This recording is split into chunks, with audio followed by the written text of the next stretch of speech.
warahmatullahi wabarakatuh. Perkenalkan, nama saya Wanda Harismatul Mahfudzoh, perwakilan dari kelompok 9, akan membuka presentasi dari kelompok 9 dengan jurnal yang berjudul Wild Plant and the Food Medicine Continuum and Ethnobotanical Survey in Chapada Diamantica, yaitu tanaman liar dan keberlanjutan kegunaan makanan obat dengan survei etnobotani di Chapada Diamantia, Northern Brazil. Dengan anggota kelompok saya, yaitu Wanda saya sendiri, kemudian ada Ayah Syapat Maranti, kemudian Sheila Fatina Sari Wibowo, kemudian Silvi Zakiatul Ilmiah, dan Nifdan Rika. Bisa tolong next slide.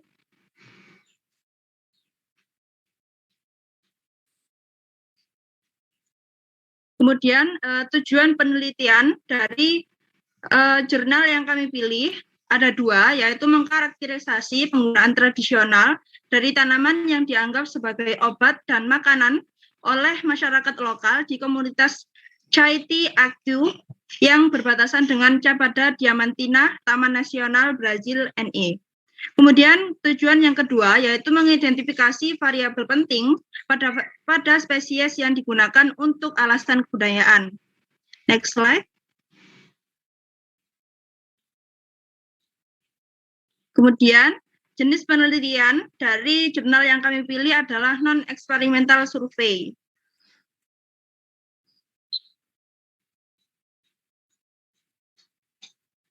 Baik, saya Sheila akan menjelaskan mengenai rancangan penelitian pada jurnal ini. Untuk jenis rancangan penelitian jurnal ini yaitu berupa survei atau non-experimental, dan juga untuk jenis datanya akan dijelaskan seperti di tabel berikut. Untuk jenis data nominalnya itu yaitu ada tanaman liar yang bisa dimakan dan berkhasiat. Untuk satuannya adalah spesies dan juga klasifikasi dari tanaman liar tersebut dengan satuan famili.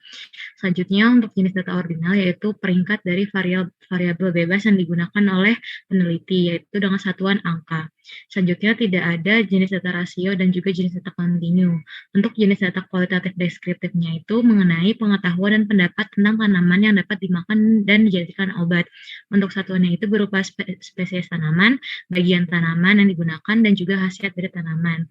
Untuk jenis data koordinatnya yaitu berupa peta dengan satuannya meter di atas permukaan laut. Selanjutnya, untuk variabel yang digunakan pada penelitian ini yaitu terdapat 4 variabel. Yang pertama ada variabel bebas, yaitu mengenai kemudahan perolehan, rasa, bau, nilai nutrisi, dan manfaat kesehatan dari tanamannya. Kemudian variabel terikatnya itu arti penting budaya dari tanamannya. Kemudian untuk variabel kontrolnya itu spesialis lokal yang lahir di Chapada Diamantina dan juga umur dari narasumber. Untuk variabel moderatornya yaitu pengetahuan masyarakat tentang tanaman liar.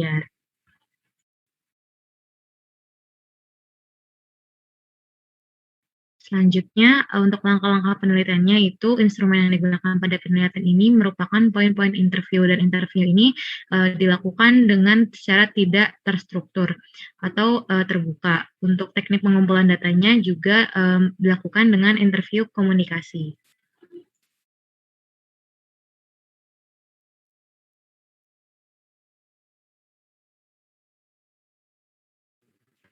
Baik, selanjutnya mengenai sampel. Untuk ukuran sampel yaitu sampel yang digunakan terdapat 13 warga Chapada dengan 9 pria dan juga 4 wanita.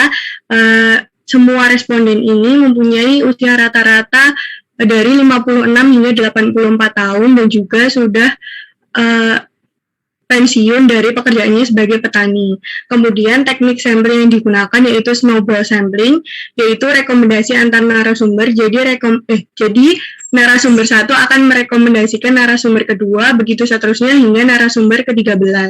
Selanjutnya,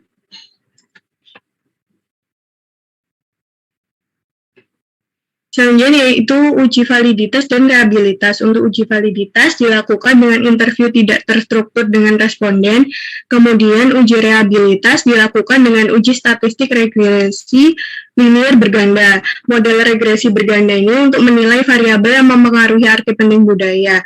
Nah, regresi berganda merupakan prosedur statistik yang digunakan untuk menganalisis hubungan antara variabel terikat, dalam kasus ini yaitu penonjolan budaya, dan beberapa variabel bebas, yaitu seperti kemudahan tanaman diperoleh, rasa, bau, dan nutrisi dari tanaman tersebut. Selanjutnya.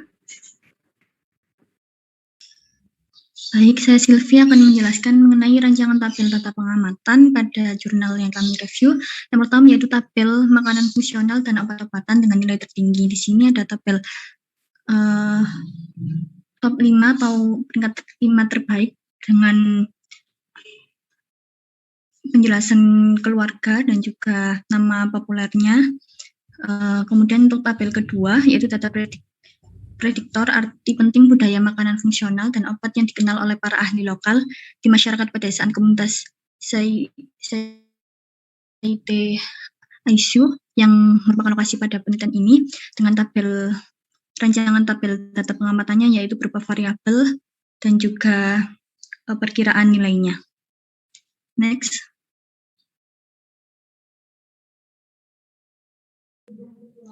Baik, selanjutnya analisis data. Teknik analisis data yang digunakan adalah menggunakan teknik data kualitatif, di mana teknik data ini dengan cara mengumpulkan nilai dari responden. Jumlah responden ini berfungsi untuk menghitung nilai rata-rata etnospesies. Terus kemudian analisis data ini juga menggunakan model regresi berganda, di mana model regresi berganda ini berfungsi untuk menilai jumlah variabel yang berpengaruh terhadap arti penting pada budaya. Regresi sendiri merupakan prosedur statistik yang digunakan untuk menganalisis hubungan antara variabel dependen dan juga variabel independen.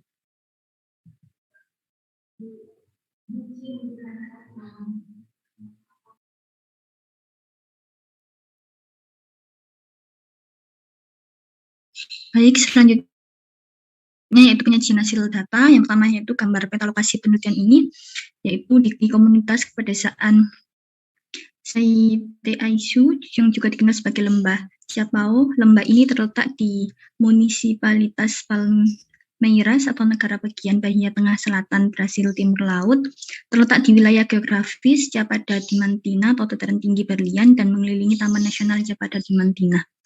Next.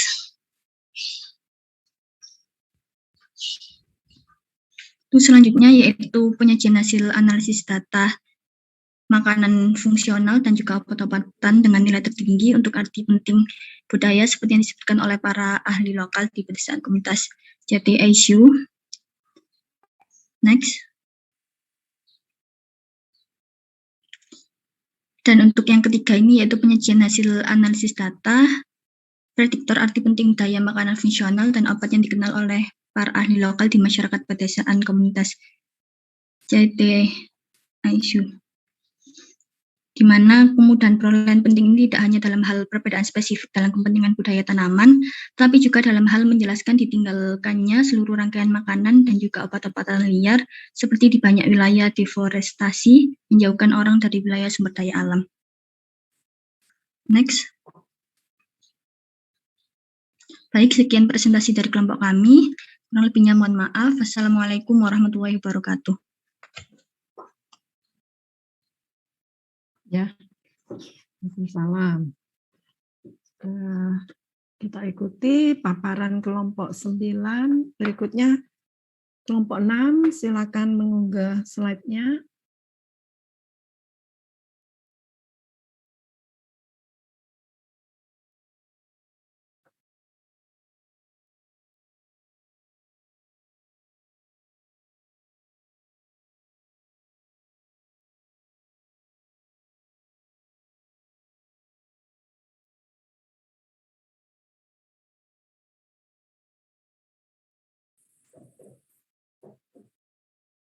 Assalamualaikum warahmatullahi wabarakatuh. Selamat pagi. Di sini kelompok 6.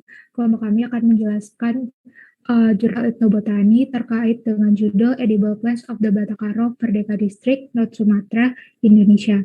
dengan anggota Stefani Kurniasa Fitri, Fitri Rizky Ramadhani, Anggi Indriawati, Mir'atun Nisa, dan Tanzania Febi Delvia. Selanjutnya.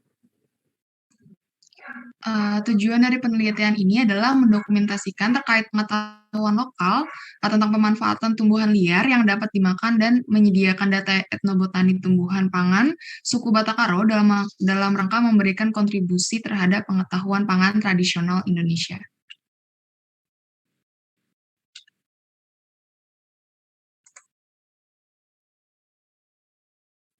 Selanjutnya, jenis penelitian dalam jurnal ini yaitu penelitian non-eksperimental di mana menggunakan metode survei. Selanjutnya. Selanjutnya saya akan menjelaskan terkait rancangan penelitian. Jenis rancangan penelitian adalah survei, lalu jenis data pada penelitian, yang pertama ada data nominal, contohnya ada identifikasi tanaman dengan satuan spesies, klasifikasi spesies tanaman dengan satuan famili, bentuk tumbuhan dengan satuan herba atau pohon atau semak. Lalu selanjutnya jenis data rasio, yaitu famili dari spesies tanaman liar yang dapat dimakan dengan satuan persentase. Jenis data selanjutnya ada data ordinal, yaitu umur dengan satuan tahun. Yang selanjutnya ada data kualitatif deskriptif. Yang pertama penggunaan tanaman, satuannya adalah dijelaskan cara penggunaan tanaman liar sebagai makanan, apakah makanan itu dijadikan makanan pokok atau dijadikan sayuran. Lalu tanaman liar sebagai makanan untuk obat, dijelaskan bagaimana manfaat tanaman liar yang dapat dimakan sebagai obat. Lalu pengolahan tanaman dengan satuan cara pengolahan tanaman liar.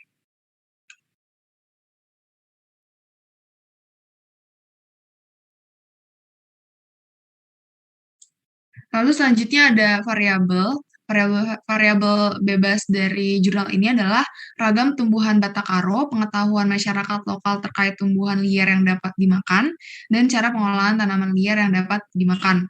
Untuk variabel terikat yaitu spesies tanaman yang dapat dimakan.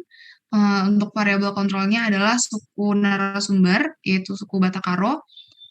Untuk variabel moderat ada kebiasaan suku Batak yang memanfaatkan tumbuhan untuk keperluan seperti makanan.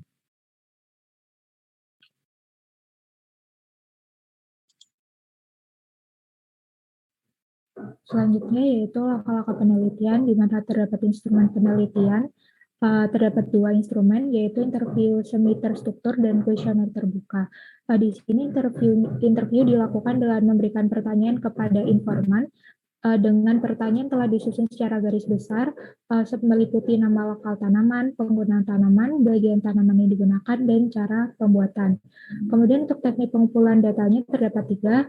Yang pertama ada teknik komunikasi secara langsung dengan wawancara, dan yang kedua teknik komunikasi tidak langsung dengan kuesioner. Selanjutnya ada teknik observasi secara langsung, di mana peneliti ini mengumpulkan dan mengamati tanaman liar secara langsung bersama dengan para informan. Dan untuk yang terakhir ada teknik dokumenter, di mana wawancara dilakukan dengan direkam atas izin informan, dan untuk identifikasi tanaman ditentukan berdasarkan Plant Research of Southeast Asia, Plant of the World Outline and the Tropicals, dan terakhir untuk melengkapi analisis datanya digunakan data sekunder berupa literatur. Selanjutnya.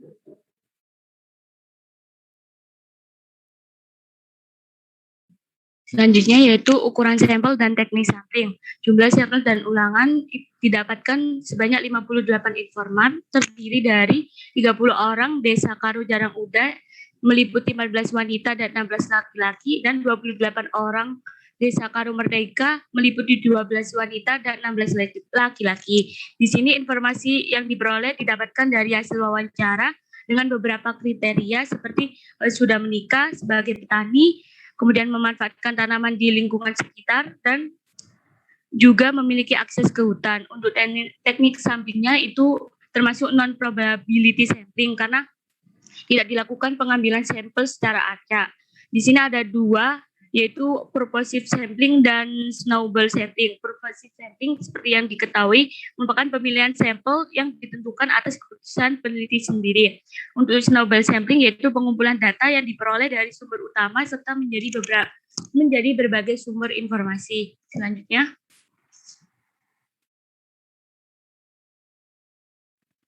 Baik, saya akan menjelaskan mengenai uji validitas dan reliabilitas data. Yang pertama yaitu uji validitas dilakukan dengan teknik triangulasi melalui observasi di sekitar area pekarangan, areal pertanian, dan hutan. Kemudian wawancara kepada 58 informan dan dokumentasi berupa rekaman percakapan dengan informan dan pengumpulan voucher spesimen dari tumbuhan liar. Kemudian untuk uji reliabilitasnya dilakukan dengan mengidentifikasi spesies dengan sumber online yaitu Plant of the World Online dan The Tropicos serta sumber tumbuhan Asia Tenggara. Next.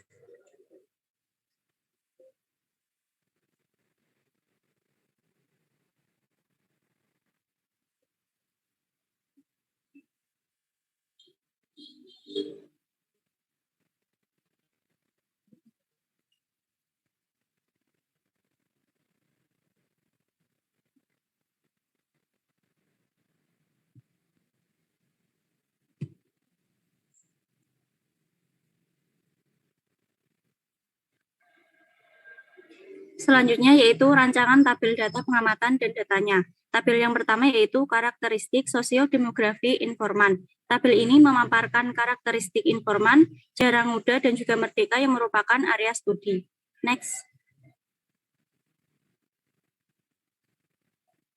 Tabel yang kedua yaitu jenis tumbuhan yang dilaporkan suku Batak Karo di Kabupaten Merdeka, Sumatera Utara. Dalam tabel ini dipaparkan famili dari tanaman, scientific name atau nama ilmiah tanaman, local name atau nama lokal tanaman, habitat tanaman, life form atau bentuk tanaman, use for atau manfaat tanaman, part use yaitu bagian tanaman yang digunakan, dan villages yaitu desa. Next.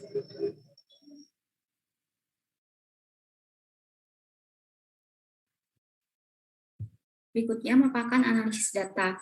Analisis data secara berurutan dilakukan dengan pengumpulan data, reduksi data yang kurang sesuai, penyajian data berupa tabel maupun diagram, dan penarikan kesimpulan berupa tentang klasifikasi dan pemanfaatan tanaman. Selanjutnya, data etnobotani yang telah dikumpulkan dianalisis secara statistik deskriptif berupa frekuensi dan persentase. Selain itu, data sekunder berupa literatur yang diterbitkan juga digunakan sebagai pelengkap dari analisis.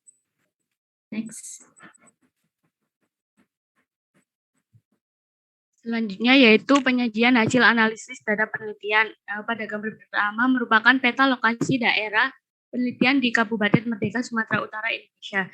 Ini merupakan area yang digunakan untuk studi etnobotani, dilakukan di 2 desa yaitu Merdeka dan Jarang Uda. Letaknya sekitar 1162 hingga 1453 meter di atas permukaan laut. Selanjutnya, gambar 2 yaitu menunjukkan diversitas famili tanaman dari Desa Karo, Merdeka, dan Karo Jarang Uda. Di sini ditemukan sebanyak 53 spesies tanaman yang terdiri dari 48 genus dan 27 famili. Spesies tanaman tersebut bisa berupa herba, pohon, maupun perdu. Selanjutnya, gambar ketiga merupakan kategori makanan dan jumlah jenis tanaman yang dijadikan makanan oleh suku Karo di daerah penelitian. Jadi ditemukan sebanyak 22 spesies tanaman yang dimanfaatkan sebagai sayuran, 20 spesies sebagai rempah-rempah, 9 spesies merupakan buah-buahan, 5 spesies merupakan sumber karbohidrat atau makanan pokok, 3 spesies dijadikan sebagai minuman, dan 2 spesies dijadikan sebagai dessert. Selanjutnya, gambar 4 menunjukkan bagian tanaman yang dikonsumsi sebagai makanan oleh masyarakat Karo di Sumatera Utara, Indonesia. Jadi bagian tanaman yang paling mendominasi untuk dimanfaatkan yaitu bagian buahnya sebanyak 23 spesies, kemudian diikuti oleh daun sebanyak 21 spesies, dan rimpang sebanyak 5 spesies. Selanjutnya, berikut tabel 1, yaitu jenis tanaman yang dilaporkan oleh suku Batak Karo di Kabupaten Merdeka, Sumatera Utara. Jadi dari hasil wawancara yang didapatkan diperoleh informasi terdapat 27 famili tanaman. Pada tabel berisi nama ilmiah, nama lokal, habitat, kemudian bentuknya berupa perdu, pohon, atau semak, kemudian digunakan untuk apa dan bagian tanaman yang digunakan itu apa, serta tempat ditemukannya yaitu di Desa Merdeka apa Jarang Uda. Next. berikut merupakan lanjutan dari tabel sebelumnya. Ada 8 spesies selanjutnya. Ini juga masih sama, yaitu lanjutan dari tabel sebelumnya. Selanjutnya. Dan ini 5 spesies lanjutan dari tabel sebelumnya. Selanjutnya. Sekian presentasi dari kelompok 6, kurang lebihnya mohon maaf. Wassalamualaikum warahmatullahi wabarakatuh. Ya, waalaikumsalam. Tentu. Selanjutnya waktu untuk kelompok 3 ya. Untuk kelompok 3. Ibu, kelompok 3 izin share screen ya, Ibu. Silakan. Ya.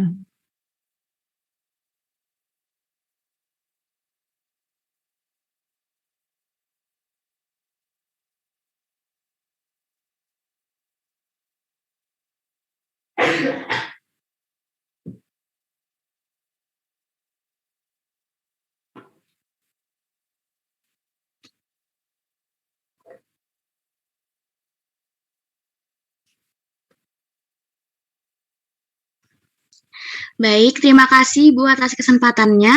Assalamualaikum warahmatullahi wabarakatuh. Selamat pagi semuanya. Perkenalkan kami dari kelompok 3 Biologi B yang terdiri dari Navika Aulia, Diva Liviani, Benedikta Misela, Francisca Maisela, Yari Sinabiaksa, dan Lydia Agahari. Di sini kami akan mempresentasikan jurnal yang kami pilih, yakni dengan judul Ethnomedicine and Healthcare Practice Among Microberries of Car Nicobar and Indigenous Tribe of Andaman and Nicobar Island, atau dengan bahasa Indonesianya yakni praktik pengobatan dan perawatan kesehatan tradisional suku Nicobar dari Car Nicobar, suku asli Kepulauan Andaman dan Nicobar. Selanjutnya. Baik, saya akan menjelaskan mengenai tujuan penelitian dari jurnal yang kami acu. Tujuan penelitiannya yakni adalah untuk melindungi dan melestarikan pengetahuan mengenai pemanfaatan tumbuhan obat oleh suku Nicobar dari Pulau Car Nicobar di Kepulauan Andaman dan Nicobar dari ancaman kepunahan dan praktik eksploitasi komersial. Berikutnya, untuk jenis penelitian dari jurnal yang kami pilih adalah non-eksperimental, berupa survei, yaitu mewawancarai beberapa narasumber terkait. Selanjutnya adalah mengenai rancangan penelitian. Jenis rancangan penelitian dari jurnal yang kami acu adalah survei, dengan jenis data dijelaskan dalam tabel berikut. Pertama-tama, jenis tabel yang pertama adalah nominal, yang contohnya adalah mengenai umur praktisi, atau yang disebut dalam jurnal adalah TKP, atau Traditional Knowledge Practitioners. Dengan jumlah satuannya adalah tahun. Kemudian jenis data yang kedua adalah ordinal, yang mana contohnya adalah kategori penggunaan obat yang di-ranking berdasarkan nilai ICF.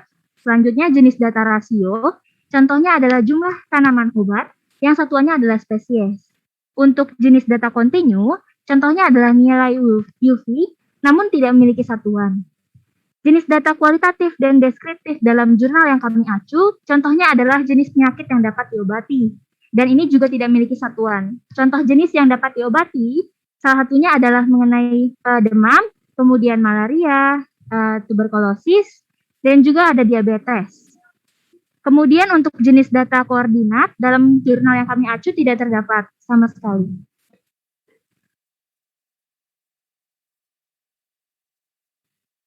Berikutnya adalah variabel penelitian dari jurnal yang kami pilih adalah sebagai berikut. Dengan variabel bebas yaitu informasi dari praktisi herbal, dan variabel terikat yaitu jenis tanaman obat dan penggunaannya.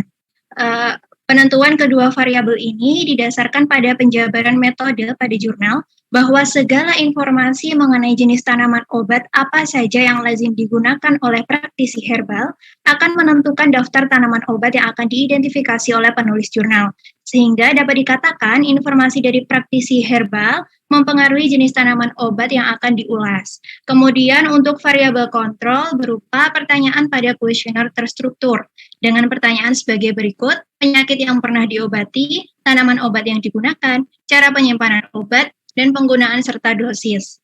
Berikutnya untuk variabel moderator, yaitu pengalaman pengobatan dan pengetahuan dari praktisi herbal. Karena dengan pengalaman dan pengetahuan dari praktisi yang dapat memperkuat informasi terkait tanaman obat. Next.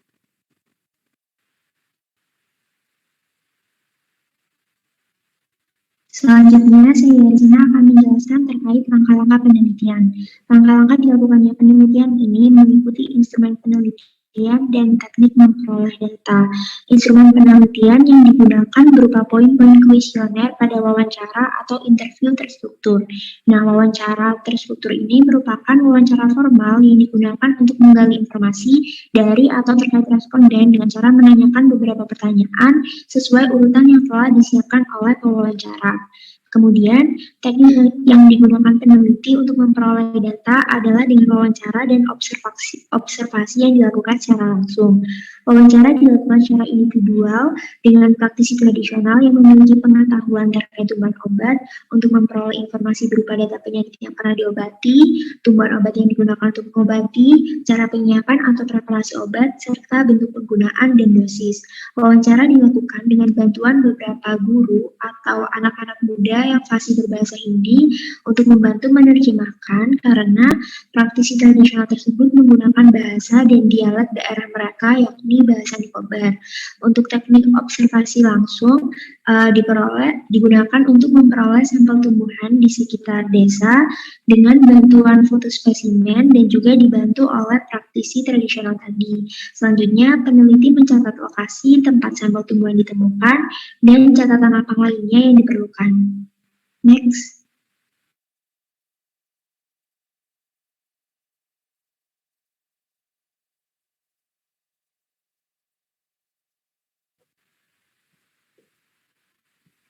Ukuran sampel terdiri atas 70 orang praktisi tradisional yang memiliki pengetahuan terkait tumbuhan obat dan berasal dari 15 desa yang berbeda dengan rincian sekitar 38,6% berumur 51 sampai 60 tahun, 27,1% berumur 41 sampai 50 tahun dan 18,6% berumur 61 sampai 70 tahun.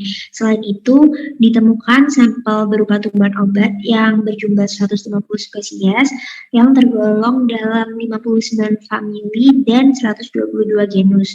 Ulangan pengambilan sampel tidak diketahui karena peneliti hanya menuliskan bahwa pengambilan sampel dengan wawancara dilakukan lagi pada hari yang berbeda untuk mengkonfirmasi data. Baik, untuk selanjutnya mengenai teknik sampling yang digunakan pada penelitian ini yaitu non-probability sampling dengan jenis non-probability sampling yang digunakan yaitu purposive sampling di mana para peneliti memilih para praktisi pengetahuan tradisional dari setiap desa sebagai informannya. Next. Selanjutnya adalah uji validitas dan reliabilitas. Untuk uji validitas dilakukan dengan cara wawancara langsung yang dilakukan secara individual.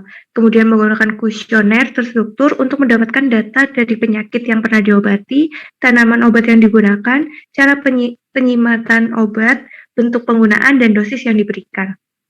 Uji validitas untuk spesimen tanaman dilakukan dengan mengumpulkan tanaman dari desa dan sekitarnya dan dilakukan dengan mengambil beberapa sampel spesimen, foto spesimen, dan GPS lokasi tanaman tersebut. Untuk uji reliabilitas, pengambilan data dilakukan dengan mengkonfirmasi data berulang kali yang ditanyakan pada hari yang berbeda. Kemudian untuk analisis data dilakukan dengan dua metode etnobotanik kuantitatif, yaitu nilai guna dan faktor konsensus informan, di mana nilai guna merupakan suatu metode kuantitatif yang menunjukkan kepentingan relatif spesies dan famili tumbuhan bagi suatu populasi. Sedangkan metode faktor konsensus informan dilakukan untuk mengetahui homogenitas informasi etnomedis yang didokumentasikan dari informan. Untuk uji reliabilitas analisis spesimen dilakukan dengan identifikasi taksonomi spesimen yang dilakukan oleh Botanical Survey of India, Andaman and Nicobar Cycle. Kemudian spesimen tersebut akan disimpan di Regional Medical Research Center. Next.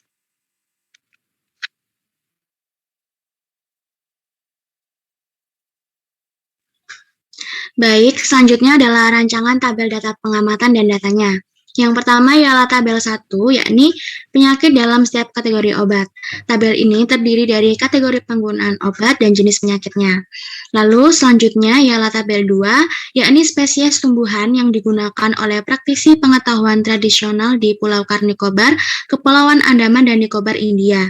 Tabel ini terdiri dari nama botani, famili, nama lokal, UV-UVS penggunaan obat, dan yang terakhir ialah bagian tumbuhan yang digunakan. Next.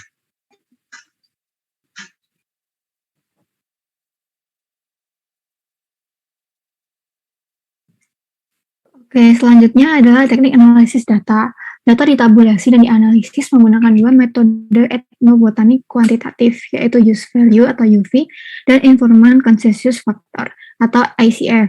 Nilai UV sendiri dihitung menggunakan perhitungan dari Ritter et al. 2012, di mana use value itu sendiri adalah metode kuantitatif yang menunjukkan kepentingan relatif spesies dan famili tumbuhan bagi suatu populasi.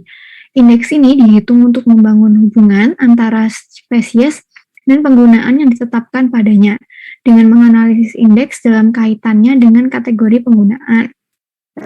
Di sini menghitung UVIS adalah sama dengan USI per N, di mana USI di sini adalah jumlah penggunaan yang disebutkan, lalu N adalah jumlah wawancara, lalu kemudian untuk penghitungan use value atau UV adalah dengan sigma UVIS per N. Nah, untuk menghitung ICF, spesies yang disebutkan dikelompokkan ke dalam 9 kategori penggunaan obat berdasarkan penyakit. Nah, untuk rumusnya sendiri adalah ICF sama dengan NUR min NT per NUR min 1, di mana NUR di sini adalah jumlah penyebutan di setiap kategori penggunaan, lalu ada NT adalah jumlah spesies yang disebutkan. Next.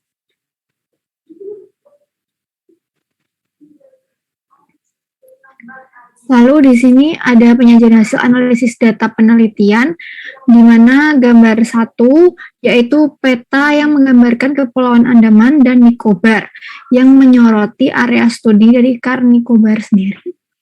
Lalu next.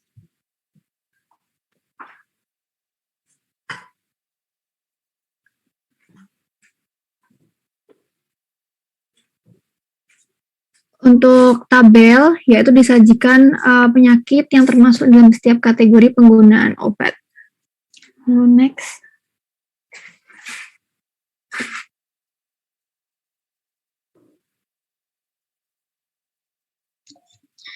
Baik, sekian presentasi dari kami. Terima kasih. Wassalamualaikum warahmatullahi wabarakatuh. Saya kembalikan lagi ke Bu Serafina. Silakan. Waalaikumsalam warahmatullahi wabarakatuh. Jadi 3 kelompok sudah mempresentasikan review jurnalnya. Sebelum kita masuk ke GCR ya, mungkin ada yang ingin ditanyakan langsung, silakan. Dari yang sudah dipresentasikan oleh 3 kelompok ini ya. Kalau ada yang ditanyakan langsung, silakan.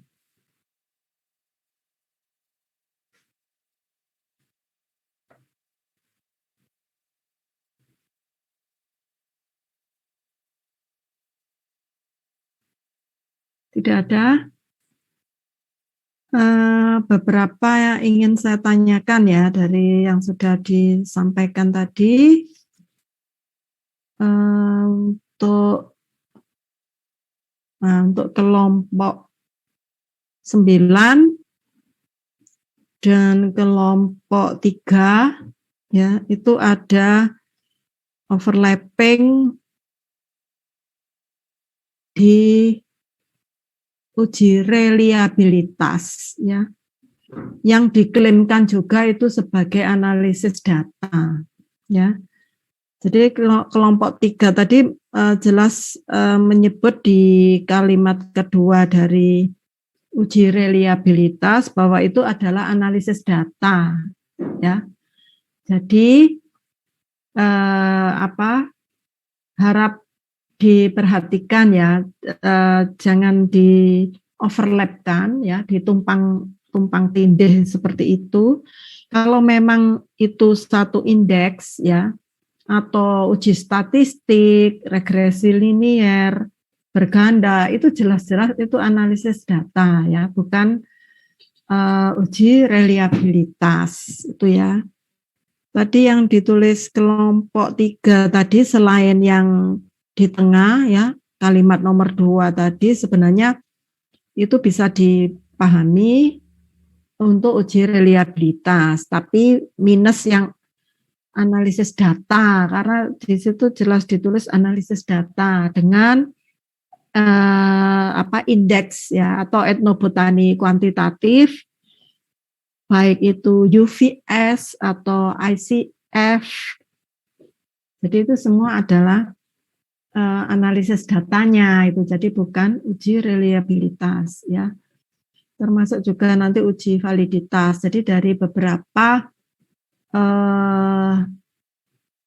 presentasi ya di praktikum ini kita 3 kali tatap muka untuk presentasi dari 9 kelompok. Mungkin harap difokuskan lagi ya, karena untuk uji validitas, uji reliabilitas itu masih campur ya, masih overlap dengan analisis data gitu ya.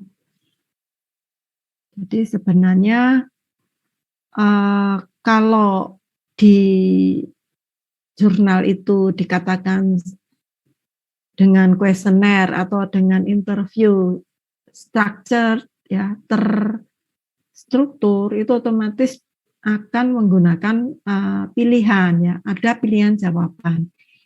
Kalau ada pilihan jawaban, otomatis itu yang diuji validitas dan reliabilitasnya ya.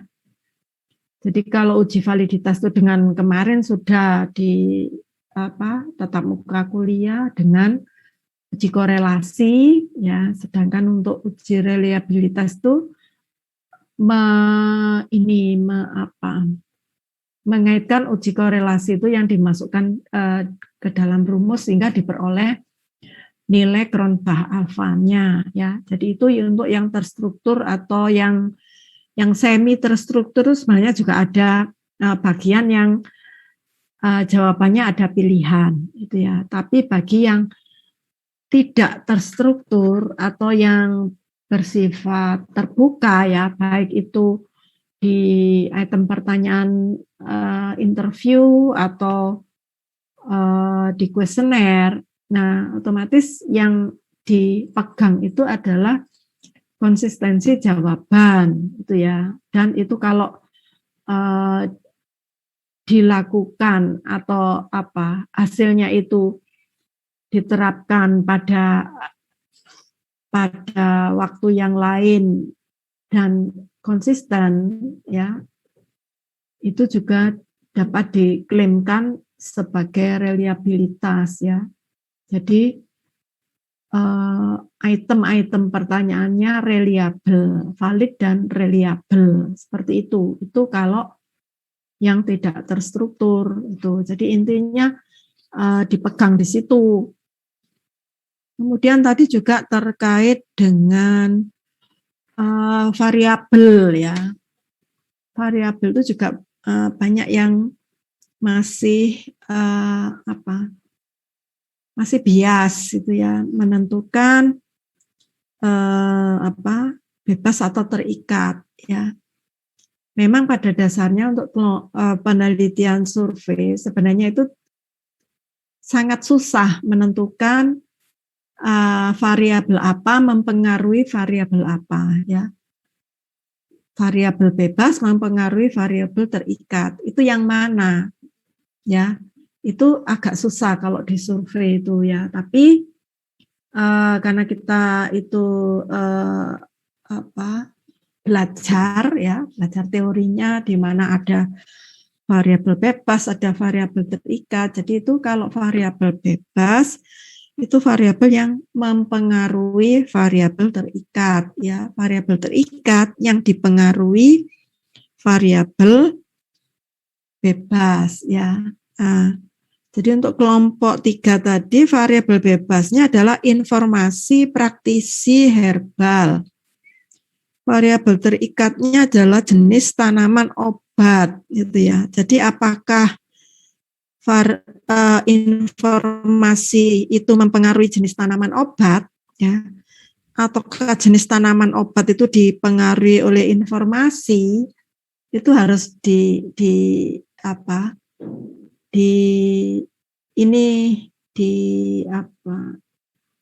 dikaji lagi ya, karena sebagian besar seperti pada penyampaian sebelumnya ya, pemaparan kelompok-kelompok sebelumnya itu sebagai variabel bebas yang mempengaruhi itu adalah objek tanamannya ya. Sedangkan yang sebagai variabel terikatnya itu adalah, jadi objek tanaman tadi akan mempengaruhi variabel terikatnya. Variabel terikatnya apa? Bisa jadi tadi adalah pengetahuan ya, pengetahuan dari informannya itu. Pengetahuan tentang apa ya? Pengetahuan tentang kegunaan tanaman obat ya, manfaat dan sebagainya. Mungkin tidak hanya sebagai tanaman atau tumbuhan obat saja, tapi juga sebagai, bisa jadi mungkin ada kegunaan yang lain ya, sehingga ada tadi UVS itu. Kemudian tadi kelompok 9 ya, kalau itu memang wild plant atau wild species itu sebaiknya istilahnya jangan tanaman liar ya, karena tanaman itu biasanya yang dibudidayakan ya, jadi yang ditanam oleh orang itu ya. Kalau wild plant itu sebaiknya tumbuhan ya, jadi bukan tanaman. Jadi terminologi tumbuhan tanaman itu juga agak di antara kita yang mempelajari ilmu-ilmu natural ya, dengan mereka yang mempelajari ilmu-ilmu terapan, misalnya dari agriculture gitu ya, mereka mesti menyebutnya tanaman karena itu hasil yang ditanam petani gitu ya, tapi kita lebih umum menggunakannya yaitu tumbuhan. Sedangkan untuk yang digunakan sebagai obat ya, ada yang kalau ditanam menjadi tanaman obat, tapi kalau yang liar ya menjadi tumbuhan obat. Seperti itu. Kemudian untuk peta ya, untuk peta tiga-tiganya tadi kelompok 9, 6 dan 3 memasukkan ke hasil itu ya, ke hasil. Jadi nanti perlu dibaca lagi apakah memang peta itu dibuat oleh penelitinya, atau penelitinya itu sebenarnya sudah memanfaatkan peta yang sudah ada ya. Kalau memanfaatkan peta yang sudah ada tadi bisa sebagai supporting data yang masuk ke dalam tadi metode ya, methods itu. Jadi seperti itu. Kalau ada peta itu harusnya diketahui koordinatnya ya. Namun demikian di peta itu tidak selalu dicantumkan koordinatnya ya. Ya. Jadi makanya kalau peta dia penelitinya membuat sendiri itu mesti karena pakai GPS ya, terus membuatnya pakai QGIS gitu, berarti itu memang sebagai hasil gitu ya. Jadi itu ulasan saya dari presentasi yang sudah dilakukan ya, baik oleh tiga kelompok terakhir ini maupun yang sebelum-sebelumnya ya. Jadi secara umum beberapa sudah dipahami dengan baik ya, tapi ada juga yang tadi masih overlapping ya. Jadi terutama untuk data ya, kemudian uji validitas, reliabilitas itu juga masih ini, termasuk variabel ya. Itu mohon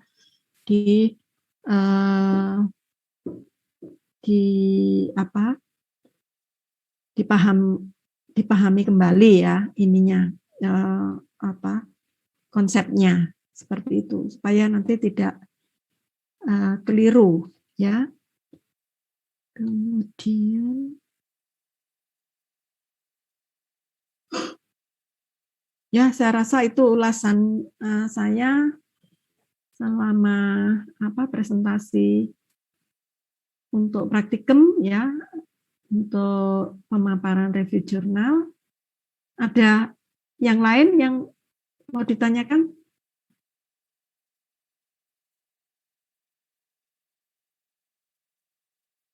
Jadi kalau tidak ada, kita masuk ke Google Classroom ya. Dengan demikian pemaparan untuk 3 kelompok ini sudah dapat diakhiri. Saya tutup. Wassalamualaikum warahmatullahi wabarakatuh. Selamat